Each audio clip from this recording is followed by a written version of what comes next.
Welcome to the Freak Show, fellow freaks. I'm Matthew Brockmeyer, And I'm Cassandra Metternich, and this is Murder Coaster. Welcome, ladies and gentlemen, to another ride on the Murder Coaster. Krista couldn't make it today. She's on a well-deserved vacation. So we have the lovely Cassandra, aka Malformed Malcontent, filling in. And boy, do we have a doozy for you today. So step right this way, through the velvet curtains and to the left, and see the girl your mother warned you about. Oh, she's beautiful. She's sexy. She's hedonistic and terribly sadistic, with a smile to die for. Cunning as a jackal with the venom of a rattlesnake bite. She's the most despised woman in all of Canada. The Wicked Witch of Ontario. The Barbie of the Ken and Barbie killers. The one, the only, Karla Homolka. Come on, Barbie, let's go party. Ooh, ooh, ooh, yeah. And Karla Homolka has been described as a diagnostic mystery. To this day, we still have no definitive answers on how complicit she was in the horrible crimes in which she was involved. In the introduction to Stephen Williams' Karla, A Pact with the Devil, he says, "The more she is studied, the more mysterious and inexplicable her past behavior becomes." During the course of my research to better understand this case, I have studied the FBI-sponsored paper, Compliant Victims of the Sexual Sadist, as well as delved deep into the psychological aspects of battered women syndrome. I read many, many books and articles on this case, including Behind Every Successful Psychopath by Patricia Pearson, both Invisible Darkness and Karla Pact with the Devil by Stephen Williams, Deadly Innocence by Alan Cairns and Scott Burnside, Lethal Marriage, The Unspeakable Crimes of Paul Bernardo and Karla Homolka by Nick Prawn, and I watched the 4-hour documentary Ken and Barbie Killers, The Lost Murder Tapes, more times than I care to even say. In each of these, a different portrait of Karla Homolka is painted. In some, she is a completely innocent woman suffering from battered women syndrome, which is how she portrays herself, claiming to have been beaten, gaslighted, blackmailed, and coerced by a highly intelligent, conniving, sadistic psychopath into going along with his vicious sex crimes. In others, she's portrayed as a compliant victim, someone who got in over her head and could not get out. And in others, she is shown as a full-on accomplice, a partner, and even initiator and planner of these heinous crimes. The truth is we'll never know what part she played exactly or how compliant she was. But we can go over the details and facts we do have, dissect her many, many lies, and try to discern her involvement in understanding some of the psychological aspects of a person involved in crimes of this nature. I think the lies are important, even the most important aspect of understanding the psyche of Karla Homolka and ascertaining how involved she was. For instance, she claims she was constantly beaten by Paul for any infraction, whipped with a belt, punched, kicked. The only problem is there's a lot of video of her naked and half clothed on the beach in a bikini, and there's never any bruises or marks on her body. Her own parents said they saw no signs of abuse whatsoever until the very final days of the relationship, when she was in fact beaten black and blue in the face by Paul Bernardo. She claims she was sequestered and wasn't allowed to go out with friends or do anything without his permission. But she clearly went off with her friends on vacations without Paul. It's really a web of deceit she spins. She claims the sexual acts disgusted her, that the violence was abhorrent. But everyone who saw those videotapes said she appeared to be truly enjoying herself, smiling, laughing. And her lustful ways were known before Paul Bernardo even came into the picture. It also leads us to the question, are women capable of the same sadistic sexual cruelty as men? Do they get off on it? You always hear about men who can't achieve orgasm without violence and domination. But are women like this as well?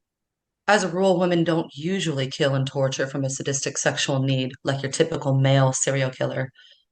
Usually, women serial killers are out for financial gain or kill for personal reasons, not for sexual gratification. Eileen Wuornos comes to mind here, but it does happen.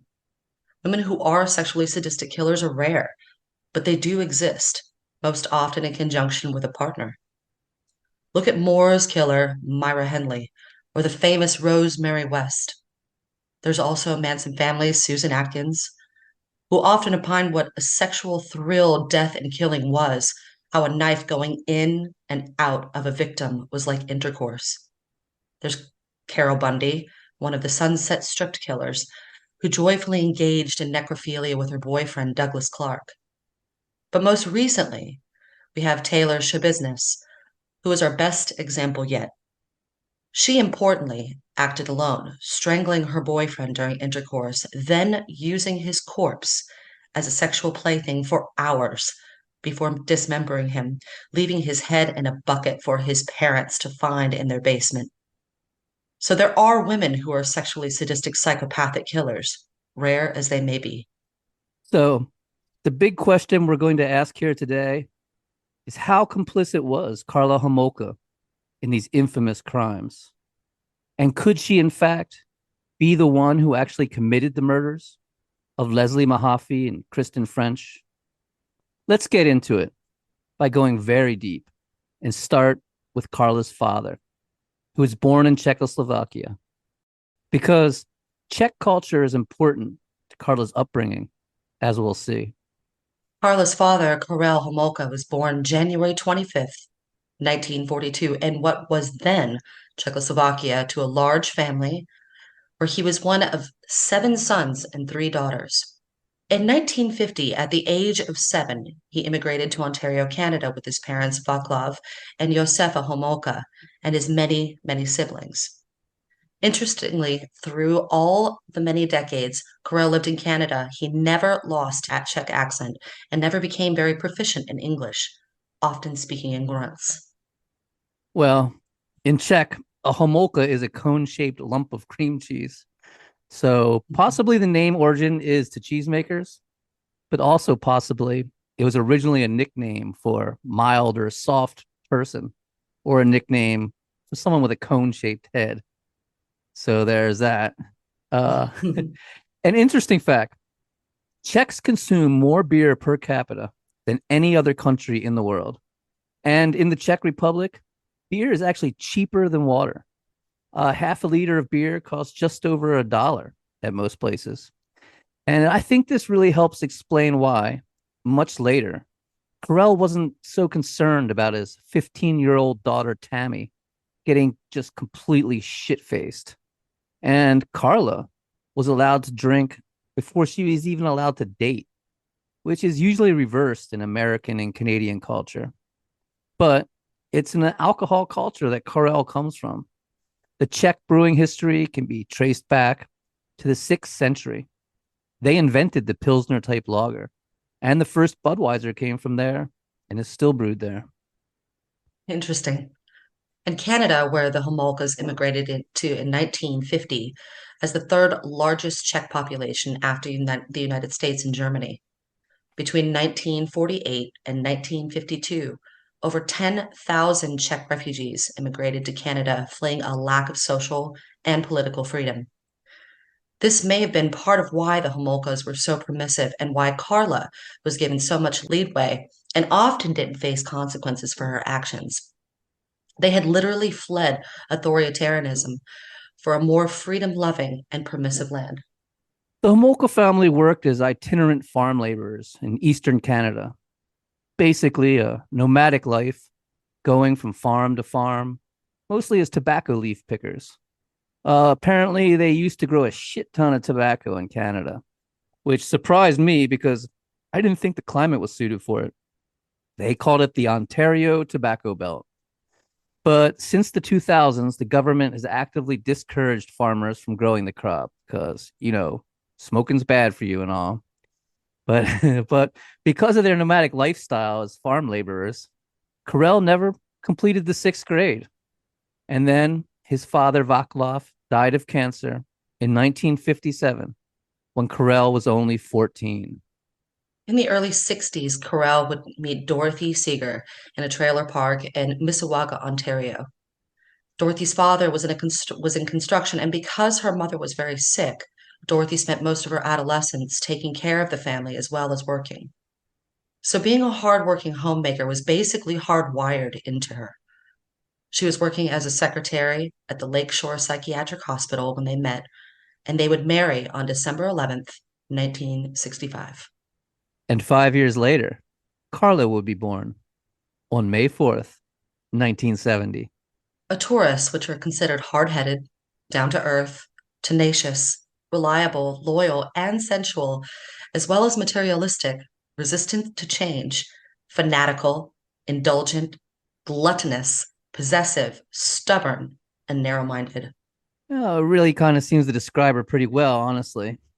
So I have a feeling that given the 5 years of a childless marriage, that Carell was pretty happy to finally have a kid.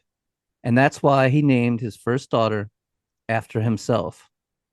But I also think that being named after the family patriarch gave Carla a sense of entitlement and worth right from the start.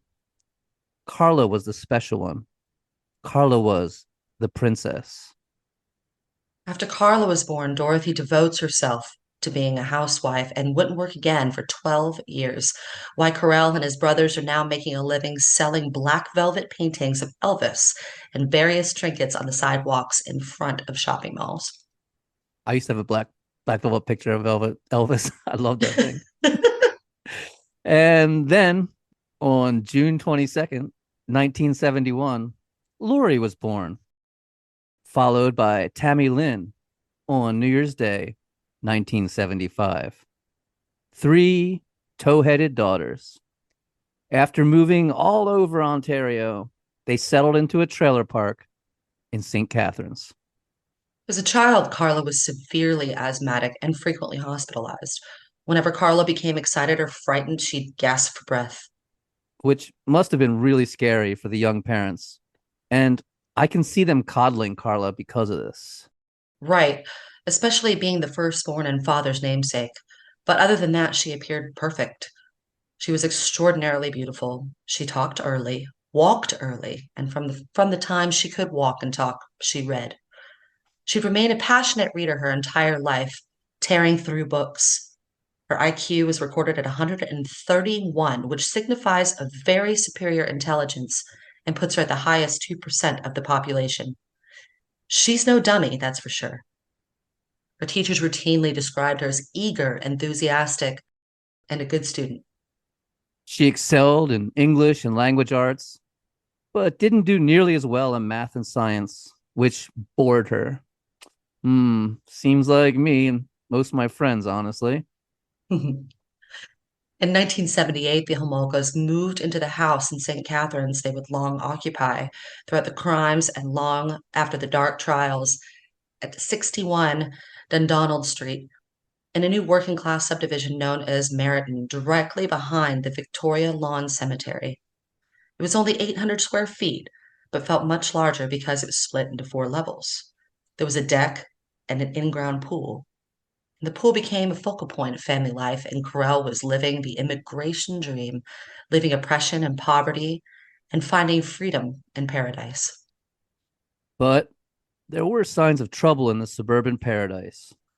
Rumors abounded that Carell would drink too much and get in heated arguments with Dorothy. And Dorothy complained that he demanded sex constantly. And she said she was relieved when he was off on one of his business trips. He'd recently moved on from selling trinkets to tourists to selling lighting fixtures as a traveling salesman. Around the clinic where Dorothy worked, Carell became known as the pervert. And when one of Dorothy's friends started to get divorced, Carell came on to her, and not subtly.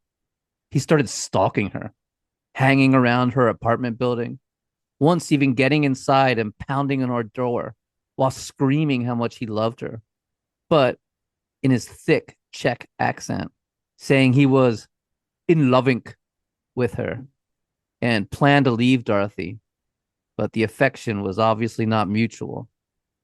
At one point, Dorothy came to her friend saying Carell was deeply infatuated with her to the point of straining their marriage. But she had a solution, she said. You could save my marriage if you'd sleep with both of us. Her friend firmly declined, and the relationship was never the same again. No shit, right? Hmm. But I think this does show that Carla grew up in a house where promiscuousness and the concept of group sex did exist, regardless of how much she was aware of what was happening as a child. Right. And Dorothy, she was seen as a bit odd too. She would sew stuffed cloth toys to raise funds for the Shaver Clinic and chronic care patients at Christmas. She would sew Santa Claus dolls, and little Carla would help sew these Santa Claus dolls. The Santas, they had long beards that drooped down past their waist. And when you lifted the beard, surprise, there was a big old dick hanging out the pants. Evidently, Dorothy's coworkers questioned the propriety of these well endowed Kris Kringles as well. And as for little Carla, well, even from a very young age, Carla was considered strange and would lie for no reason.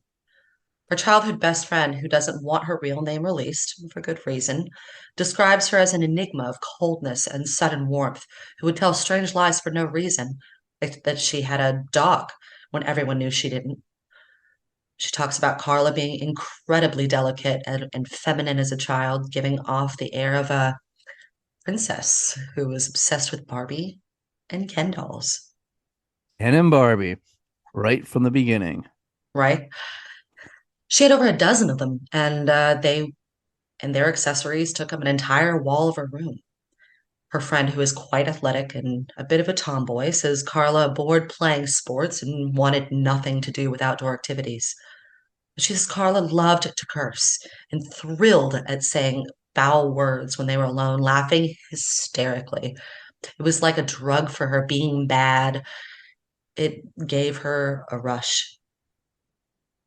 Carla's childhood best friend also tells of cruelty and a sadistic streak. Her friend, this little girl, she had a pet hamster named Georgie.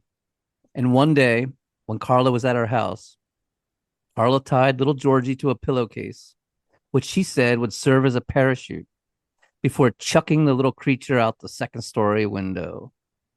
Such a scene. Right. And for a moment, they said the pillowcase billowed out, but then collapsed, and the hamster plummeted to the ground. Her friend was terribly upset and ran to the animal, while Carla just laughed. The hamster died soon after this. The little girl's father, not knowing the true reason for the creature's demise, helped her bury it, placing it in a shoebox and giving it a funeral in the backyard. And here's where it gets really weird. A few weeks later, Carla convinced her friend to dig the hamster's body up, excitedly saying, I wonder what it'll look like. Probably all puffy, bloated. They found the old shoebox and lifted the lid to reveal the tiny creature's corpse. Its body was flat and stiff, covered in tiny worms, its eyes bulging. Carla stared as her friend reeled, screeching how awful it was. And later that day, as they were waiting for Carla's parents to pick her up, Carla asked to see her friend's hand, then poked her with a pin. And as her friend stared in shock at the bead of blood blooming on her finger, Carla pricked her own finger as well and pressed their fingers together, explaining that they were blood sisters now and they would have to keep each other's secrets until they died. Spooky. Indeed. So Carla is the oldest of these three blonde girls. In a way, she's been twice displaced, but Lori didn't offer too much of a threat to her. She had her father's large nose and was a little gangly and awkward. Their pecking order is pretty much established. Karla was the leader here, but everyone says little Tammy was undoubtedly the family's favorite. And why not? Karla was asthmatic and strange, a moody liar, while Tammy was bubbly and athletic, outgoing and easy tempered. Also, Tammy was the prettiest of the bunch, with a natural glow to her baby face and large blue eyes. Even as a child, there was something sinister looking about Karla. Even Karla herself noted the quote, devilish glint in her eyes. Almost sounds like a fairy tale out of Grimm's Brothers' A Strange Tale of Three Sisters. Yeah. And we all know how those originally ended before Disney got hold of them. Hmm. Also, Karla was, I'm just going to say it, she's a bit of a bitch. She and Lori would regularly tell their father to fuck off, and they would call him a dumb check. While Tammy was always really sweet and caring. Yeah, Carla's cruel streak definitely extended to her father. She'd tell people she'd never marry a man like her father, someone who was poor and struggling and always away working. For her 10th grade English project, Karla chose Arthur Miller's play Death of a Salesman and made a video of herself playing the main character, Willie Loman, an unfaithful traveling salesman full of regret and despair, so absent as to be nearly estranged from his family and slipping into senility. Karla played this character exactly as her father, from the heavy Czech accent to his way of walking. Karla worked as a nanny, hung around the pool with her friends, a typical teen.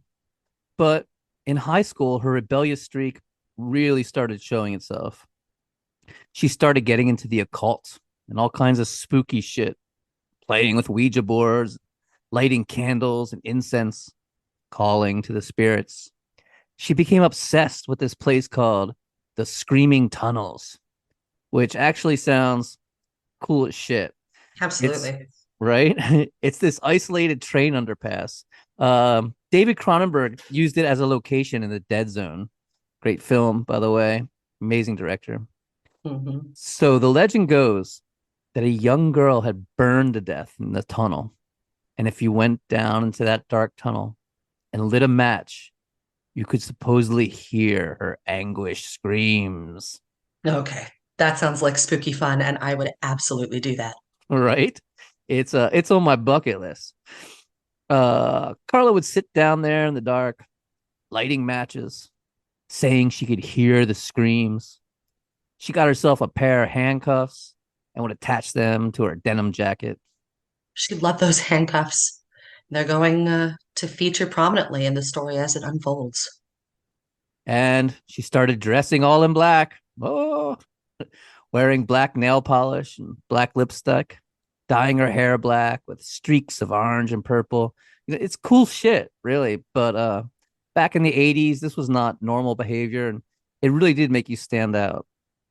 Hmm. I can tell you from experience, actually. Same. Also, her friends say no one told Karla what to do. She was her own person and her own boss. She was also experimenting in self-harm, carving circles into her arms and filling them in with nail polish, which can definitely be a symptom of deep underlying psychological issues. She became obsessed with the book Michelle Remembers, one of the first true stories of recovered memory, though it was later completely disproven. Originally published in 1980, it was filled with satanic rituals and graphic sexual abuse memories of a patient that were repressed and only brought out under psychiatric care. It pretty much single handedly kicked off the satanic panic fears of ritual abuse that swept through the 80s and 90s and destroyed countless lives when innocent people were accused of being violent and sexually abusive Satan worshippers. Yeah, this book will become really important later on in episode 2 as Karla attempts to defend her actions. She'd use the debunked theories in it to say she'd repressed memories of the sex crimes she committed. And that was why she conveniently forgot to tell the authorities about them. So remember that book, dear listeners and fellow freaks. Carla even bought a close friend a copy of the book, inscribing it with the telling epithet, "There is always something more left to say." Hmm. And friends say she often talked about suicide and was obsessed with death and violence, telling one friend, "You know what I'd like to do? I'd like to put dots all over somebody's body, then take a knife and play connect the dots, and then pour vinegar all over them." And she signed a friend's yearbook. Just get this. It's really too much. You ready? Absolutely. Let's hear it. All right. This is what Karla signed her friend's yearbook. Remember, suicide kicks and fasting is awesome. Bones rule. Death rules. Death kicks. I love death. Kill the fucking world. Sounds like some pretty intense song lyrics. Yeah. Maybe she could have probably helped Paul Bernardo later on because his rap lyrics were fucking awful. But yeah, and speaking of what a good lyricist she was accelerated to advanced English, but she almost failed biology, even though she loved dissecting frogs. But And she n- claimed to n- love animals. well, clearly not hamsters or frogs, though. Yeah. And she got herself a job at the #1 pet center in the Penn Center Mall, where she really excelled at taking care of the animals, honestly. But it seems to me her love of animals was like just another thing she could manipulate and control. She had trained the family cat to do tricks. Shadow, their big gray tabby, he would sit up, beg, roll over, all on command from Karla. It wasn't all edgy darkness. There was still a lot of Barbie in Karla, princess. She formed a little clique called the Exclusive Diamond Club with a couple of friends, with the motive to recruit rich, slightly older men who were hunks, get a diamond, marry, and live happily ever after. Definitely not the most goth thing I've ever heard in my life. No. Right. Well, some of her friends' parents noticed the way their daughters were changing under the influence of Karla. Tracy Collins started failing classes, not caring about school, and eventually her parents forbade her to keep company with Karla altogether. And Karla, she had a boyfriend named Doug. He remembers her as quote unquote different. Anyway, Karla's boyfriend Doug, he moved to Kansas with his parents. And at this point, we're going to see just how independent and strong willed little Karla was.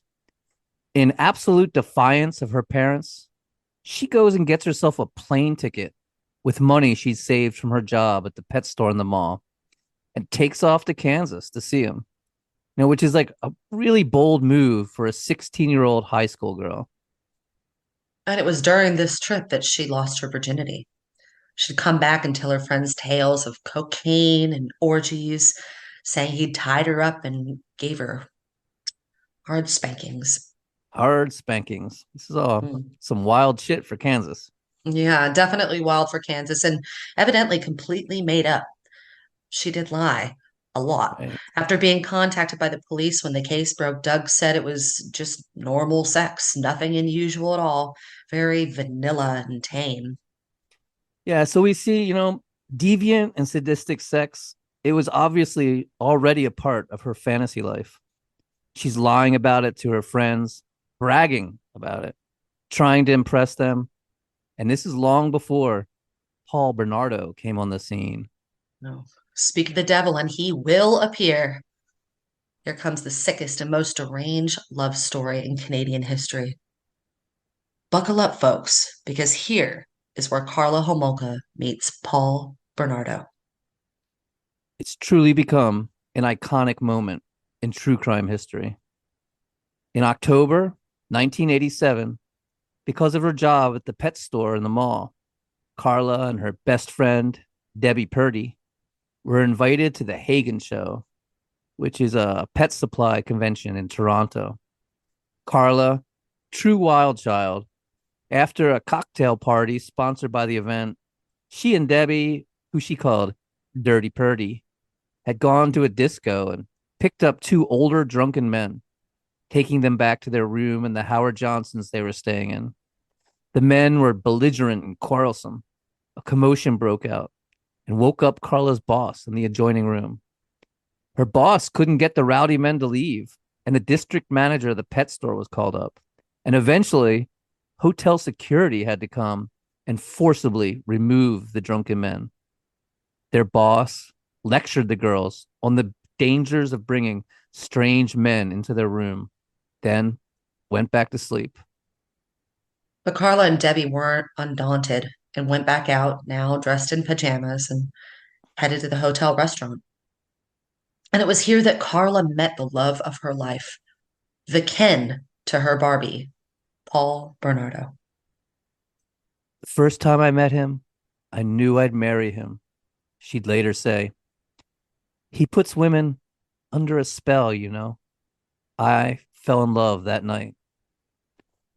Paul Bernardo was a preppy, a wannabe yuppie. I get a real Ted Bundy vibe from him. Like Bundy, he had a bachelor's degree and a winning smile that charmed the ladies and fooled people into thinking he wasn't an empty, soulless psychopath. Paul was a junior accountant at the prestigious accounting firm Price Waterhouse.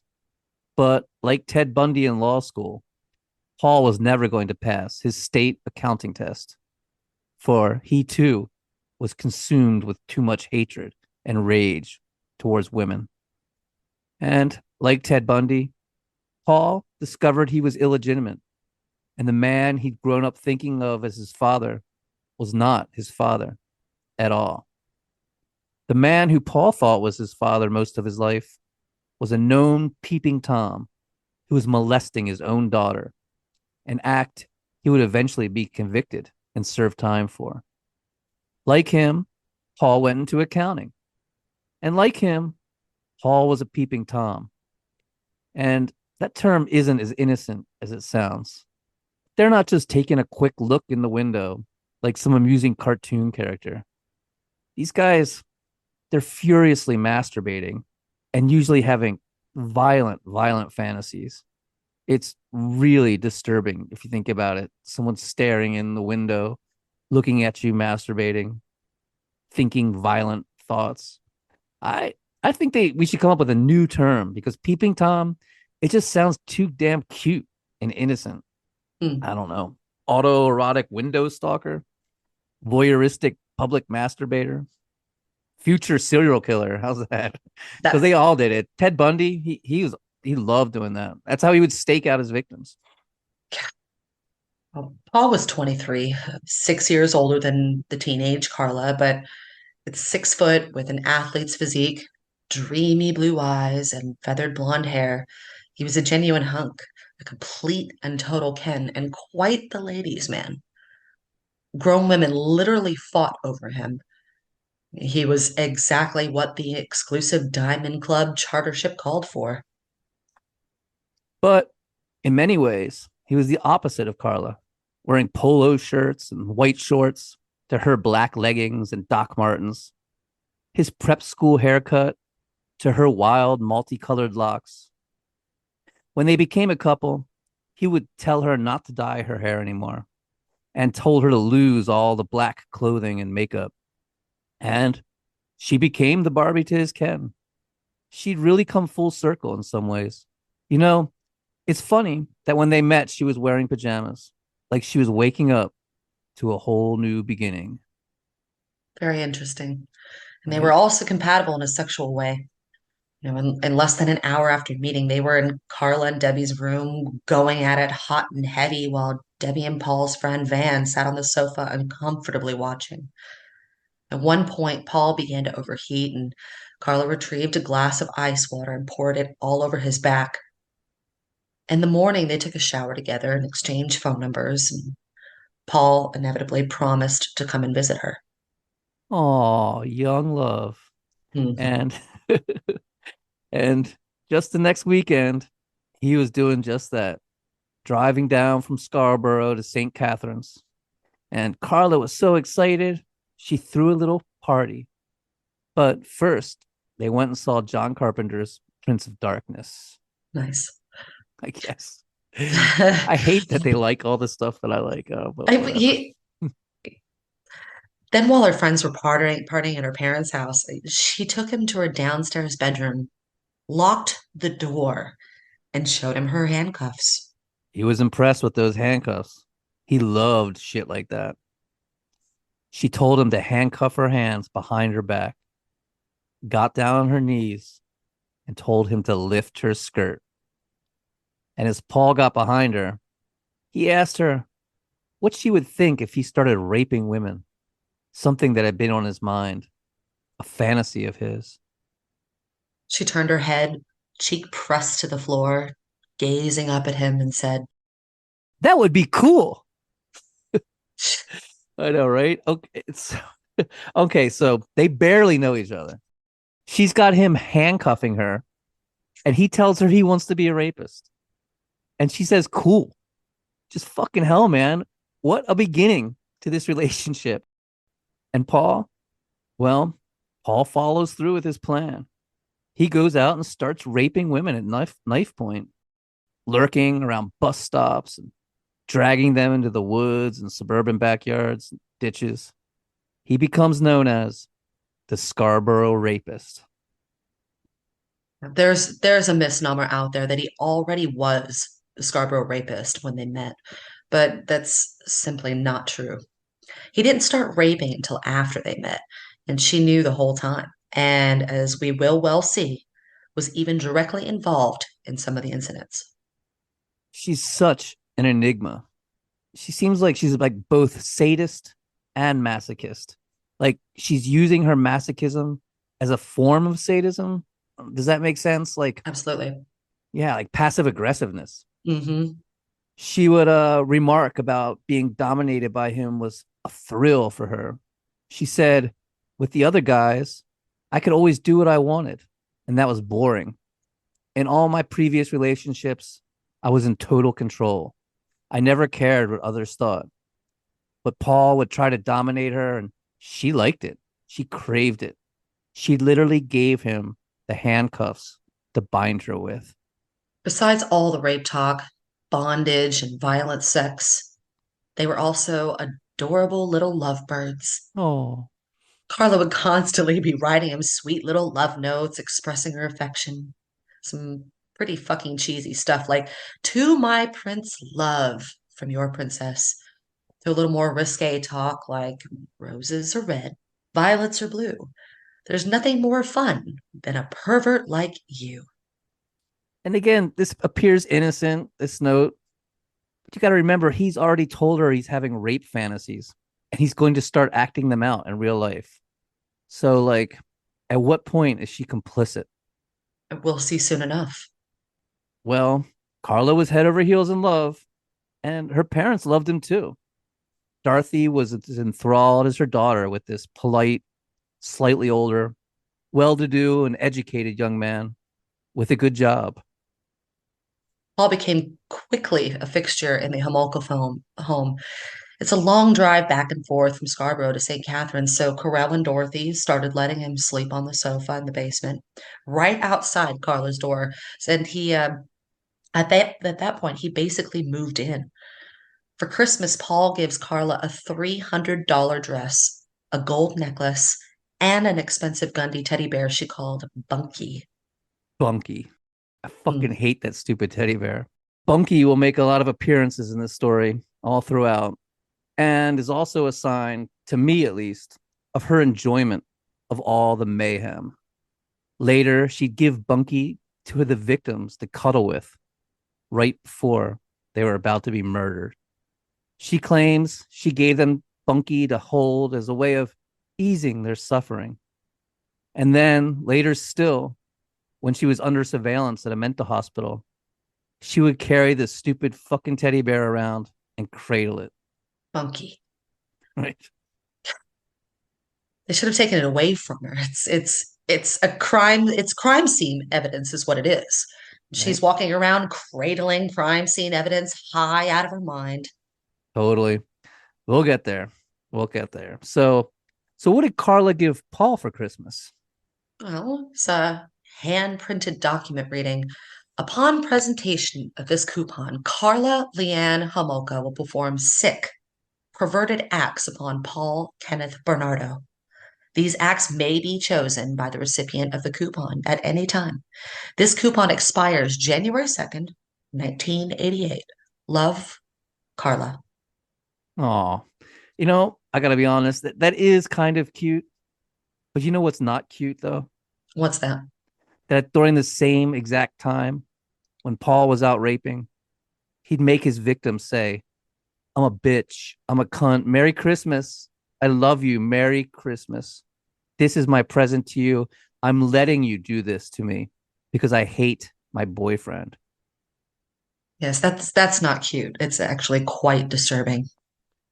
And unfortunately, it only gets worse. Much, much worse. But now something really weird happens. Paul becomes extremely angry with Karla because because she wasn't a virgin when he met her. And to me, it's like, what the fuck? The reason they fell in love was because she fucked him after knowing him 10 minutes. That she wanted him to handcuff her hands behind her back while he fucked her. Would a virgin do that? Right? He's so weird. He's obsessed with virgins, with hymens, with blood. Why? If you were this sexual dynamo who could go on forever and do all this stuff, wouldn't you want to love her with some experience who knew what they were doing? You'd think so.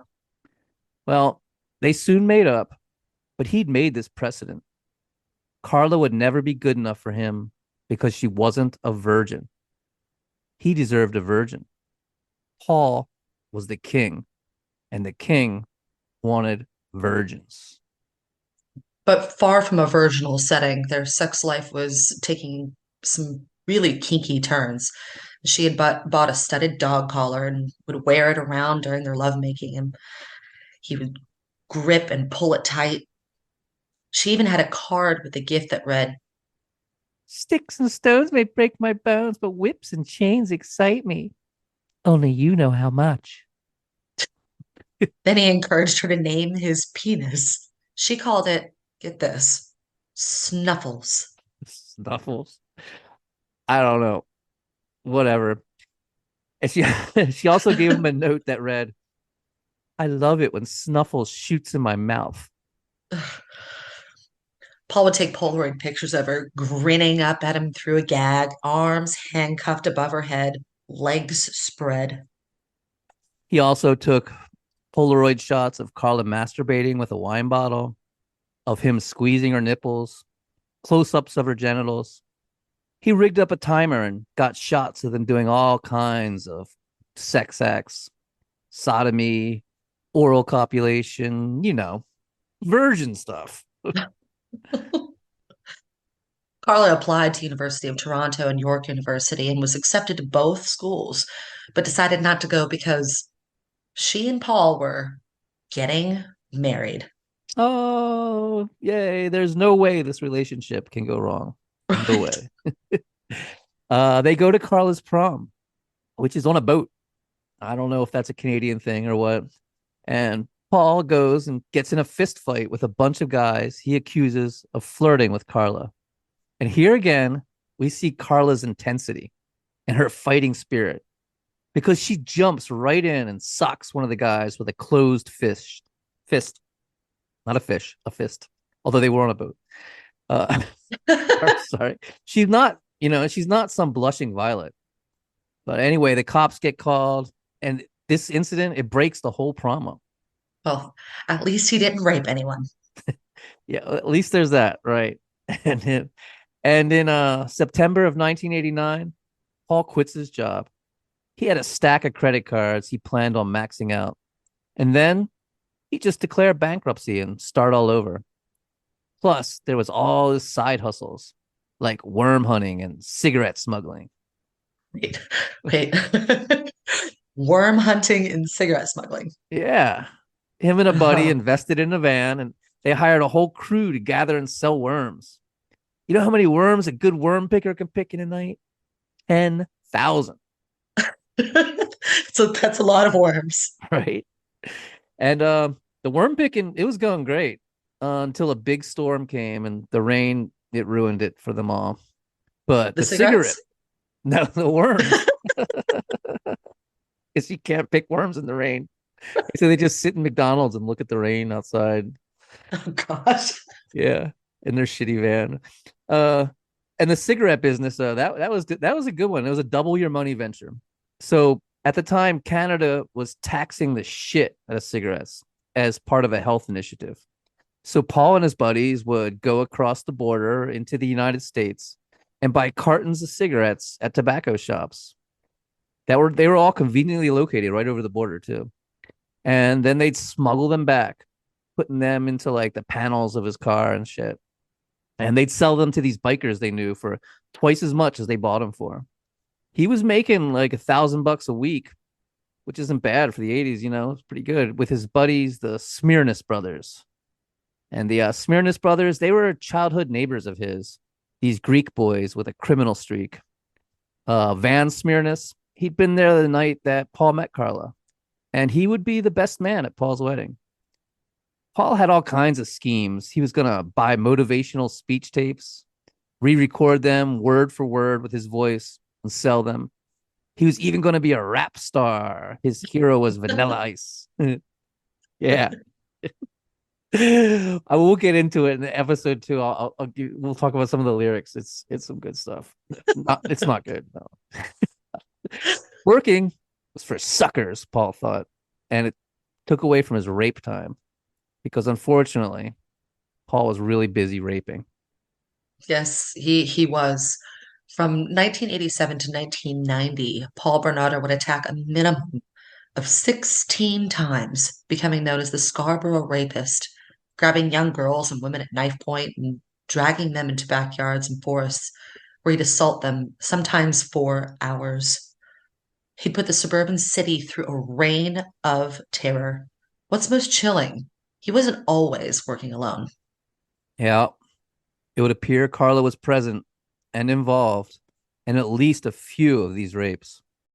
For instance, a 14-year-old girl was walking to her local rowing team in the early morning when she was stopped by a blonde woman who drove up in front of her and waved at her from the car. When the girl paused to gaze at the woman, an assailant leapt out from behind her, dragged her into the shrubbery near the rowing club, where he sexually assaulted her and stole her jacket as a trophy. Also, a young woman named Denise Chenier was attacked in an underground parking garage, and during her assault, she was sure there was someone else with him, a woman with something in her hand like a video camera. Later, in their relationship, Paul and Karla would stalk a waitress from the Red Hot Chili Pepper, which was a beer and chicken wings place in downtown St. Catharines. Stalking women had become a fun pastime for these two deviants.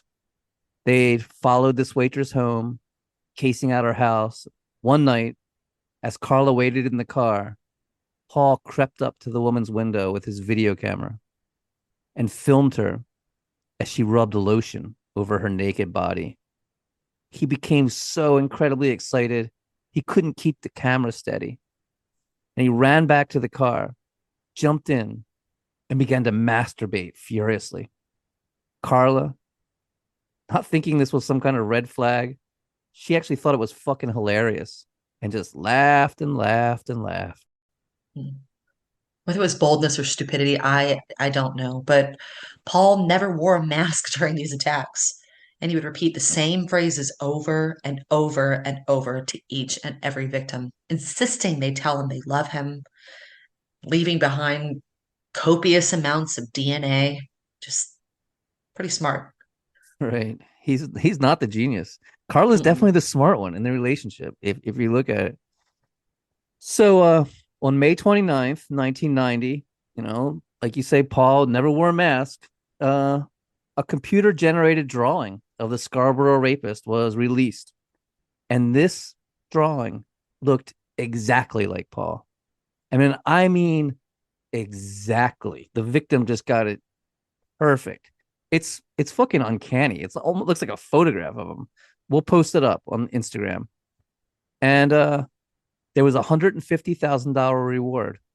And all kinds of people called in and reported Paul. But at the same time, all kinds of people were reporting others as well. Paul was just one more Ken looking Canadian white boy.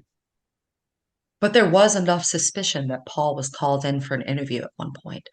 He put on a mask of sanity that hid the empty psychopath inside him and jovially laughed with the police, freely offering up blood and saliva for DNA testing, telling them that he had no problem picking up girls and certainly didn't need to rape anyone.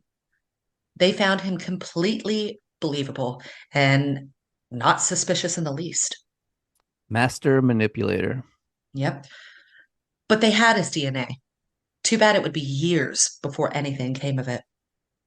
For Christmas 1990, Karla wanted to give Paul something special, something very, very special that only she could give him. Karla wanted to give Paul her youngest sister, Tammy. Paul had become obsessed with 15-year-old Tammy. She was the virgin Karla should have been, the beautiful virgin King Paul deserved. Paul had long been telling Karla how he desired the young teen, and Karla went along with all of it. Karla had broken the Venetian blinds in Tammy's room so Paul could sit outside her window, masturbating and videotaping as she undressed at night, which is just so, so sad. That bond of trust and respect between two sisters, so broken. They they found Tammy's dildo, and Paul would fuck Karla with it while she pretended to be Tammy. Tammy and her innocence played right into their hands. She seemed to know Paul was watching her from the window and mentioned it, in fact.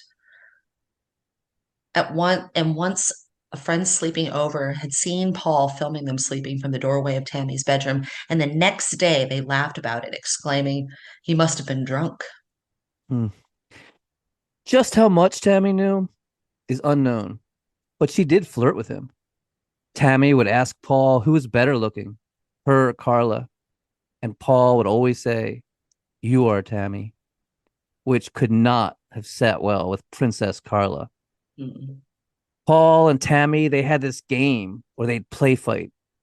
Tammy would slap at him until she was sitting right in his lap, straddling him, and they'd be face to face, noses within inches of each other. Just some seriously weird shit. And even one of Lori's boyfriends had noticed it and thought it was weird as hell.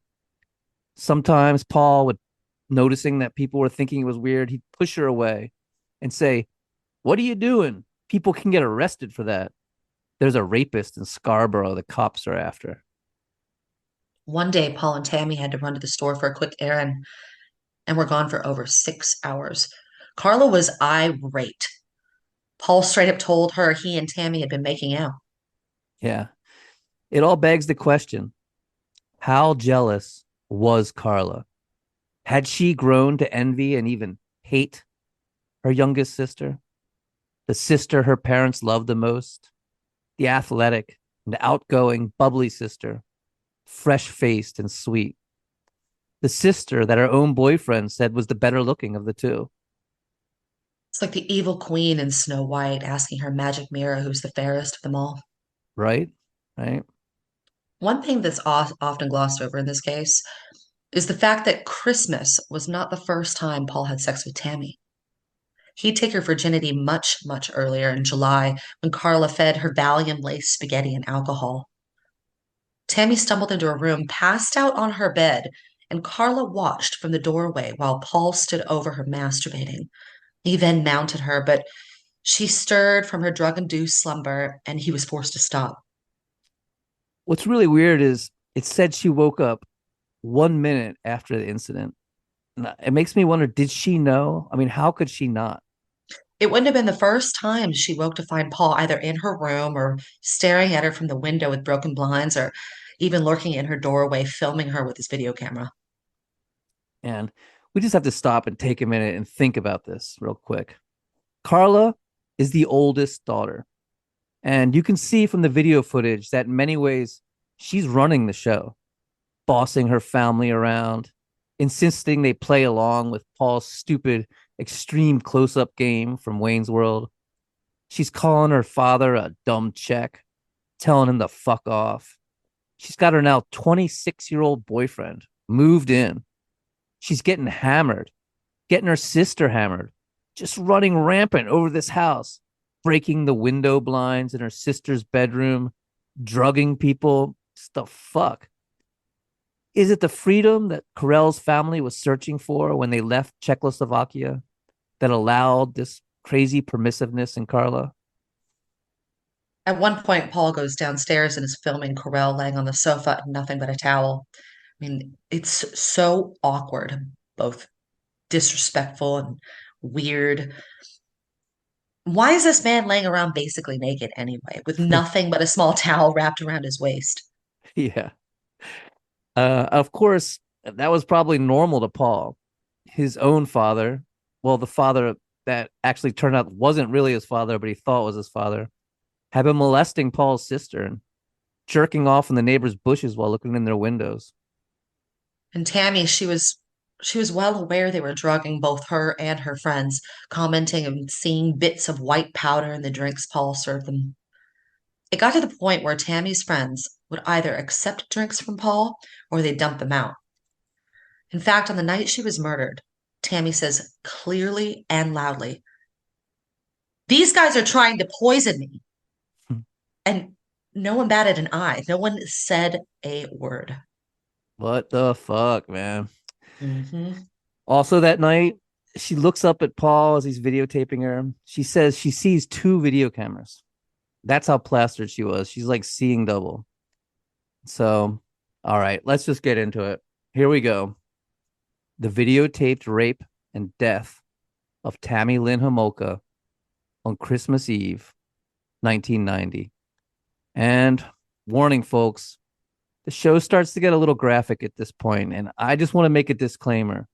What we're trying to do here is understand how complicit Karla was in these crimes, which is why we're going to go into some details. We're not trying to be exploitative, but these things happened, and these stories deserve to be told. So on December 23rd, there was a blizzard. Tammy was supposed to spend the night at a friend's for a sleepover, but it was canceled because of the snow. Karla and Paul sat in Paul's car, parked in front of a butcher shop a few blocks away, crushing halcyon, a very strong sedative used to treat insomnia, into a fine powder. Karla had stolen the halcyon pills from the veterinarian's office where she worked, as well as liquid halothane and anesthesia similar to ether. Paul, he had himself a brand new Sony video camcorder, and he was real excited. And when he and Karla returned from crushing the pills, he's running around the house, filming everyone, zooming in to parody Saturday Night Live's Wayne's World while shouting, "Extreme close up." They're making daiquiris for Tammy, spiking them with the halcyon. And Karla just seems so happy. You can find clips of these videos, and seriously, just look at Karla's beaming face. I don't know how you can fake that. She doesn't appear battered or troubled or hesitant. She looks ecstatic. Yes, she did. Tammy, too, seemed flirty and defiant when Paul starts in on his vanilla ice impersonations. She looks at the camera and says, "No." Right.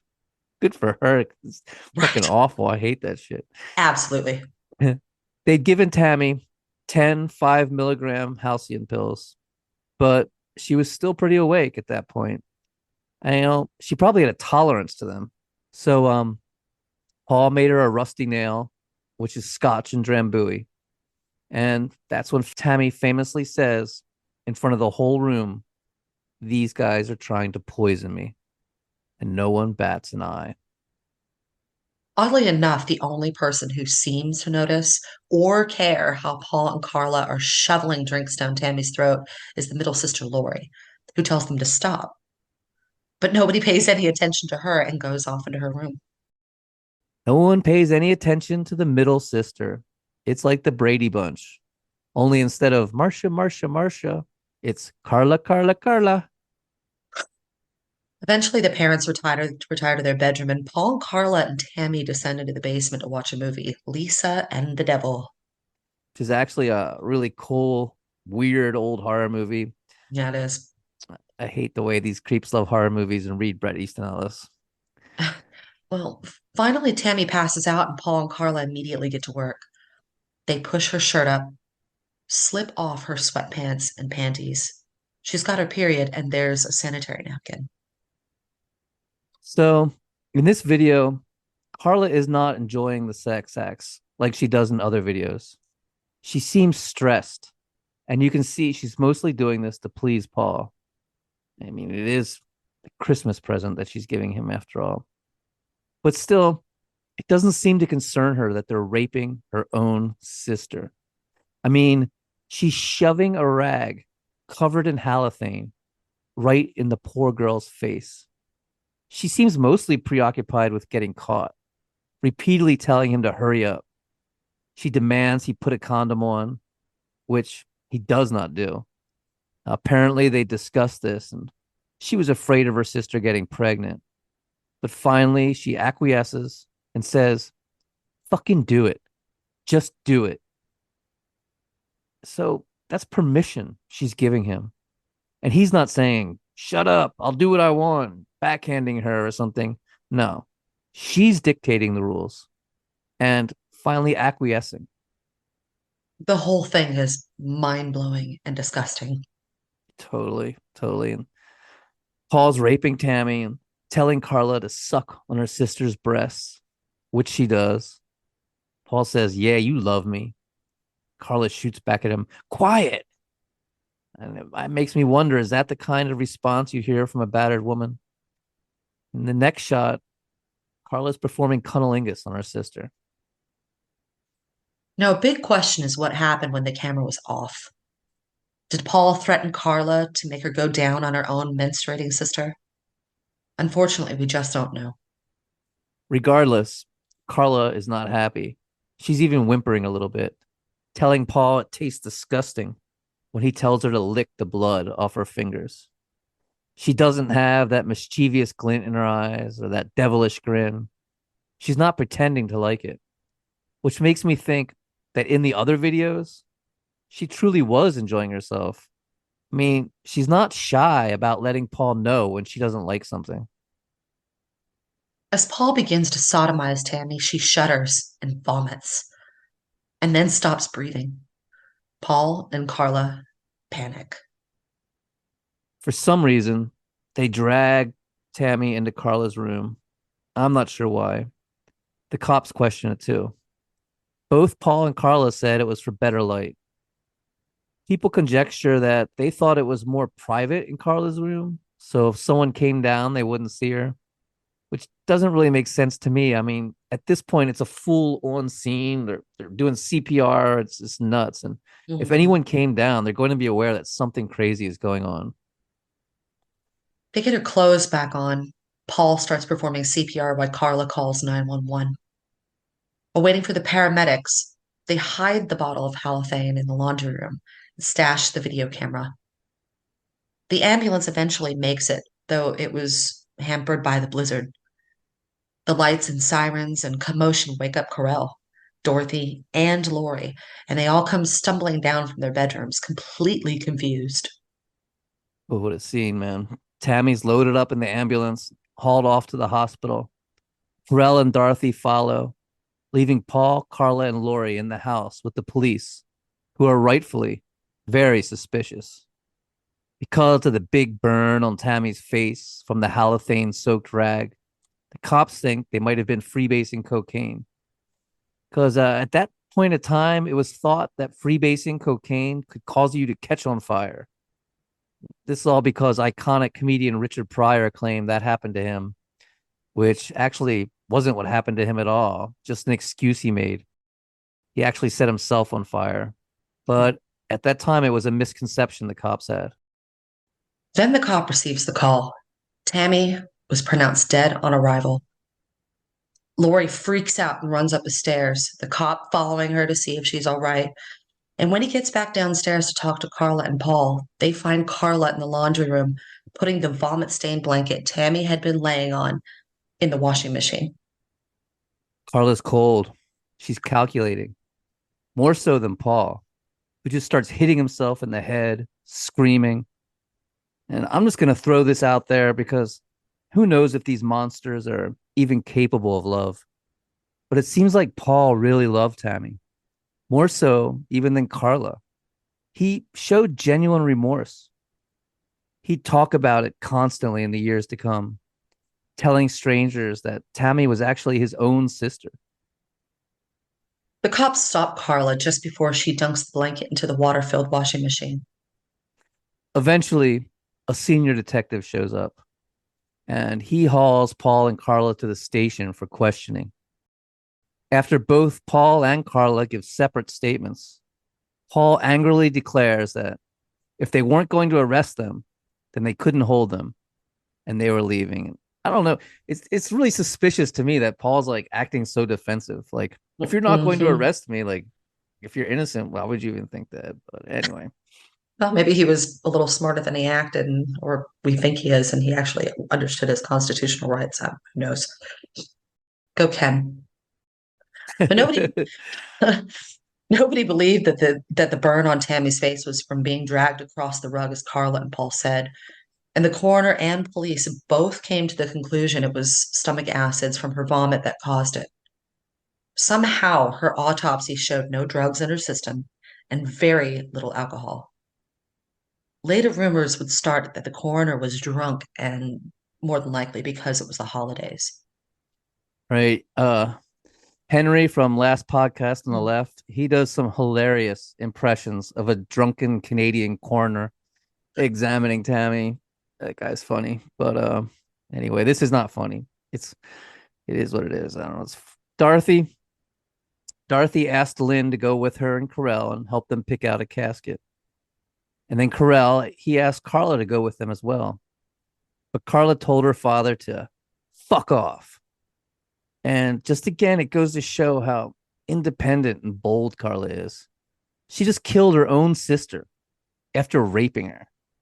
And then when her father asks her to help him pick out a casket for her, she tells him to fuck off.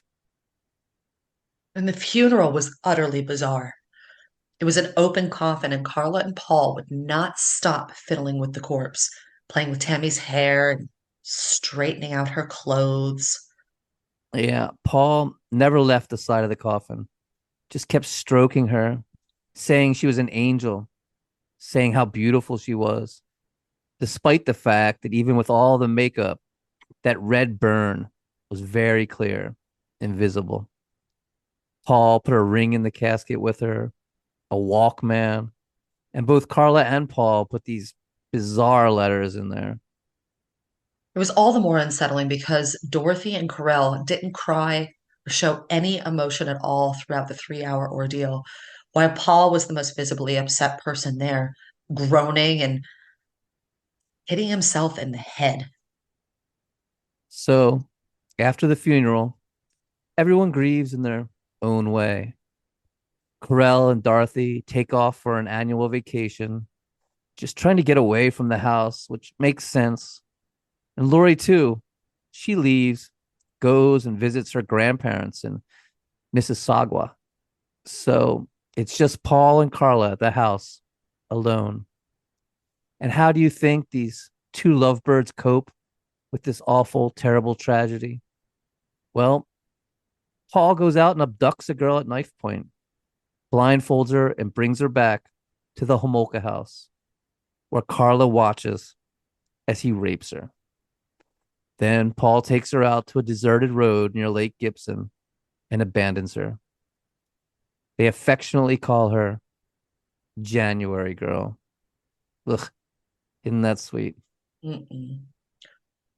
Paul's presence was becoming too much of a burden on Carell and Dorothy. They just couldn't take it anymore. They had originally said he could live there with them until the wedding, but now not only wanted him to move out, but they were saying the wedding should be postponed as well. Karla was furious, irate. And again, this would be a pretty good point to break it off with Paul if she was so beaten and abused and, as she'd later claim, didn't want to marry him at all, but felt forced to. But instead of using this as an excuse to rid herself of her rapist boyfriend, she completely takes his side, going on a tirade against her grieving parents. And she and Paul then go looking for a place of their own. By just plain dumb luck, Carla and Paul found a beautiful house on Lake Catherine that had been bought as an investment property. But because of an economic downturn, the investors were unable to sell it and desperately needed to rent. The rent was actually cheaper than the mortgage, but the owners were in a bind, and they were delighted to find this young couple, soon to be newlyweds. So clean cut, preppy. He was an accountant and a musician. She worked for a veterinarian, Ken and Barbie. They were perfect. And so Karla and Paul moved into 57 Bayview Drive, which would become a literal house of horror and eventually be bought by the city and razed to the ground. Carla was so happy with their new house.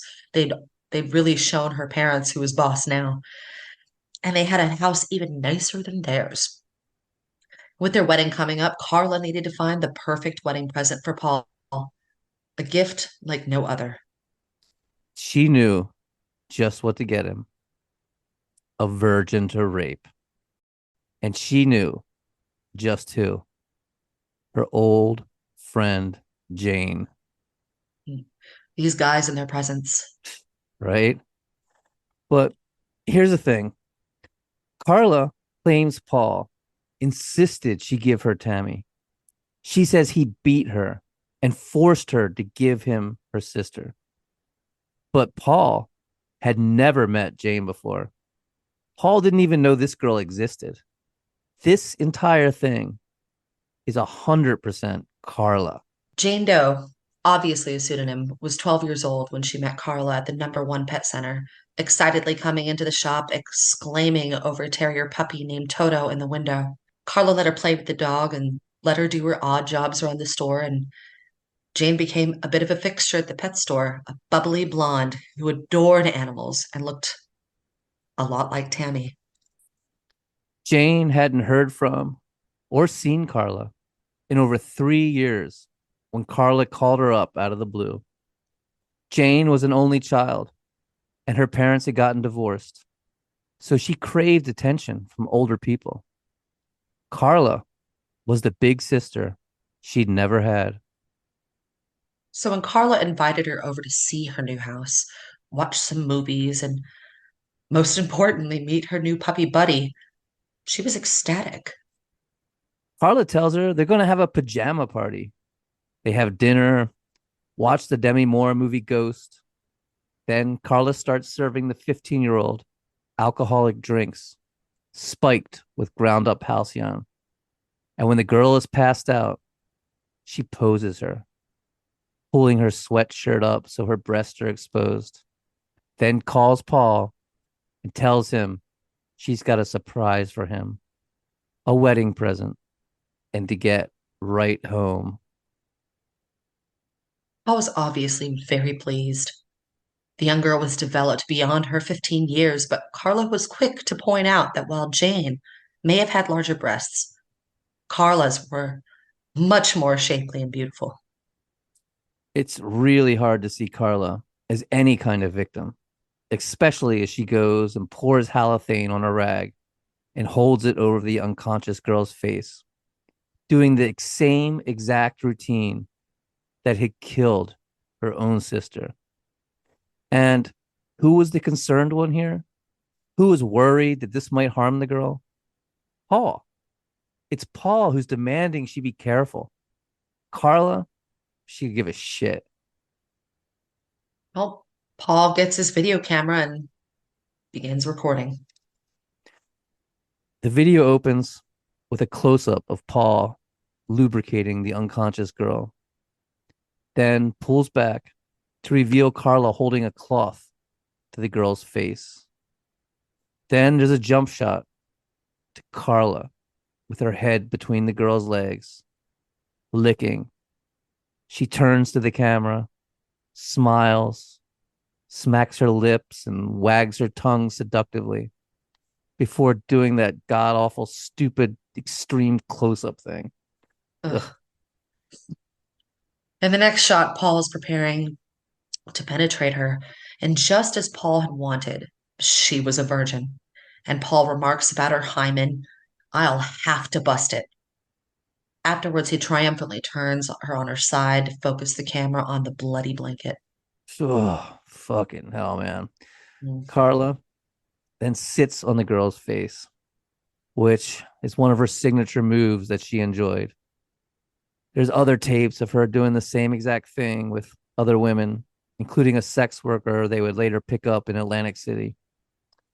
Karla, moaning in pleasure the whole time, takes the unconscious girl's hand and uses it to masturbate with, rotating her hips as her eyes go crazy with lust, lasciviousness, and straight up evil.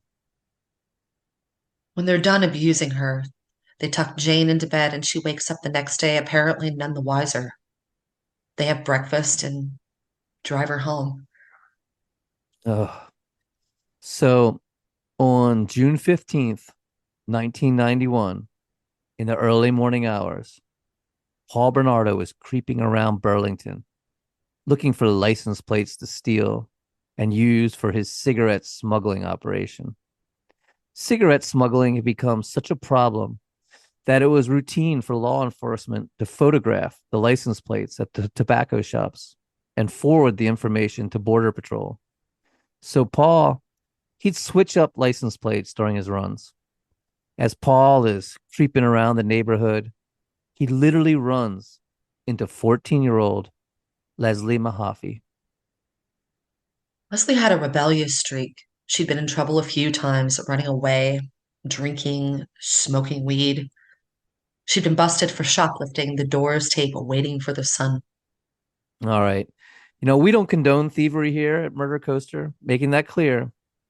But shoplifting a Doors tape from the record store back in the days, that's kind of a rite of passage or something. Hmm. I'm not condoning it. I'm just saying it's not the worst crime.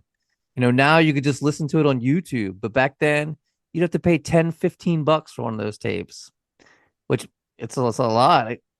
Now I feel old. So let's just get on with Leslie. But I'm going to say Jim Morrison will be proud.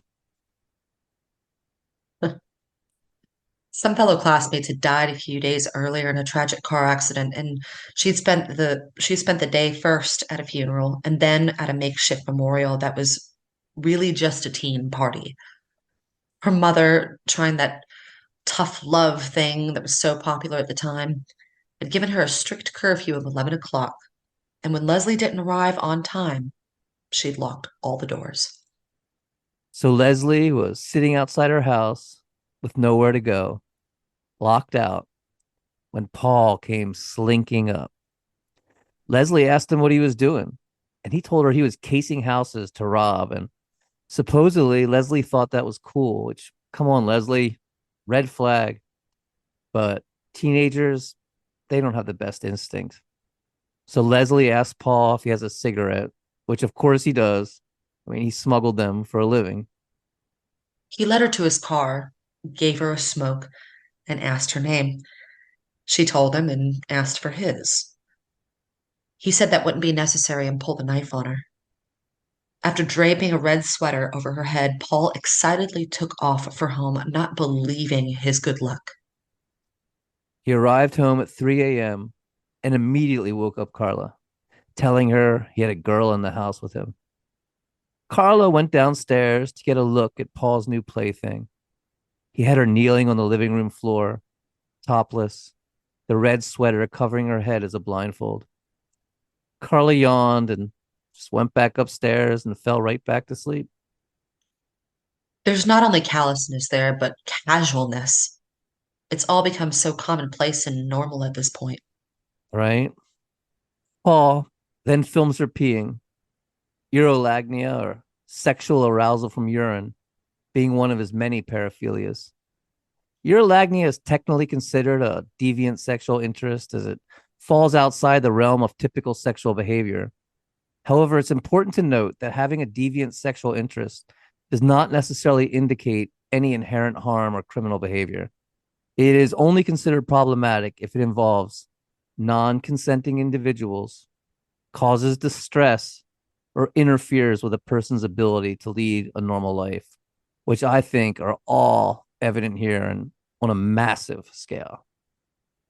So after filming her in the bathroom, Paul takes her to the spare bedroom and rapes her before coaxing her with champagne, trying to fill up her bladder and get her to pee again.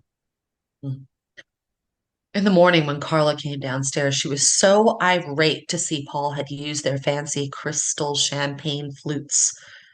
The glasses were from France and very special to the relationship, and he was using them with this girl he picked up. The nerve. All right. So just to be clear, this is where Karla draws the line. This is where Karla stands up to her abuser and gets angry over champagne flutes. While Karla is pouting and reading American Psycho, Paul films Leslie taking a shower, instructing her to, quote, wash that bum real good before taking her downstairs to the living room. He asks her what her favorite radio station is and puts it on, at which point Karla finally gets over her irritation about the fancy wine glasses and makes her entrance. Paul asks Leslie if she'd like to have sex with two people at once. Karla sees the 14-year-old begin to quiver in fear and shake, and she whispers to Paul, tell her the other person is a woman. Paul starts videotaping as Karla slinks over the blindfolded child on her living room floor and gives her a long, sensuous kiss on the lips. As Pink Floyd's Money begins on the radio, Paul sets the camera down on a chair and sandwiches himself between his wife and a teenage girl he'd abducted off the streets. The three engage in oral sex, Paul giving Leslie precise instructions, Leslie shakily asking if she's doing it right. The whole time, Karla is just going happily about it. As the song on the radio changes to REM's Superman, Paul tells Leslie he's judging her, and the next 2 hours would determine the poor girl's fate. Afterwards, apparently satisfied, a grinning Paul sipped champagne while Karla whispered questions for him to ask Leslie, like what her favorite pastime was. I like spending time with my friends, the terrified girl shakily says. Oh, man. The next shot in the video are Karla looking away at the girl, giving devilish eyes as she happily performs cunnilingus on Leslie. Paul telling the blindfolded girl, just to let you know, Leslie, that's not me. In the next shot, the girls have traded places. Now Karla lays on her back, head back and eyes closed as if sunbathing, as Paul tells Leslie that she's being judged by how well she performs oral sex on his wife. The next scene is Paul preparing to sodomize Leslie as Karla films, explaining it was punishment for not being able to defecate on command for the camera in a scene that was apparently edited out. Leslie howls in pain, screaming and pleading for Karla's help. Karla just keeps videotaping, hands steady as ever as she focuses on the girl, screeching in agony and swearing if they let her go, she'll never tell anyone. Afterwards, as Leslie lay curled up, naked on the floor, weeping hysterically and begging to go home, Karla claims she felt pity for her and let her cradle the expensive teddy bear Paul had given her for Christmas. Oh, see, she's not a monster. And then she says she slipped Leslie a couple sleeping pills to ease her pain. Now, Paul Bernardo is a psychopath and a compulsive liar, but he has come clean on a number of crimes, admitting to rapes where innocent men have been accused and locked up. I'm not saying we can trust him, but one thing he's always remained steadfast about and continues to this day to swear to is that he always planned on letting his victims go. He was a rapist, he was a sadist, but he says he was not a killer. He swears he never killed anybody and that Karla was the killer, that she was the cold one with the strong stomach, the veterinarian who gleefully amputated puppy tails and mailed them to her friends as a joke, who euthanized pets and loved to dissect frogs. And if you think about it, Paul acts out of a sick passion emotionally, while Karla, on the other hand, seems capable of a clinical detachment. In the end, it's Karla's word against Paul, and we can't know for certain who it was that killed Leslie Mahaffy, but one thing is for certain. Leslie was strangled to death with a piece of black electrical cord while passed out on sleeping pills. Later, the coroner would find two small bruises on Leslie's back that could have been made by Karla's knees. They seemed to be too small to be Paul's, who was 6 feet tall and nearly 200 pounds. They made a tent out of tarps in the basement, like a little kid play fort, to catch all the blood and bits of bone and muscle as Paul used a power saw to cut Leslie's body into 10 pieces. Each of these pieces was placed in a cardboard box filled with concrete, a method Paul had come up to hide the body. Now, Karla claims she went to work in the morning, came home, and the body was all dissected and the parts encased in their concrete coffins. But that doesn't make sense to me.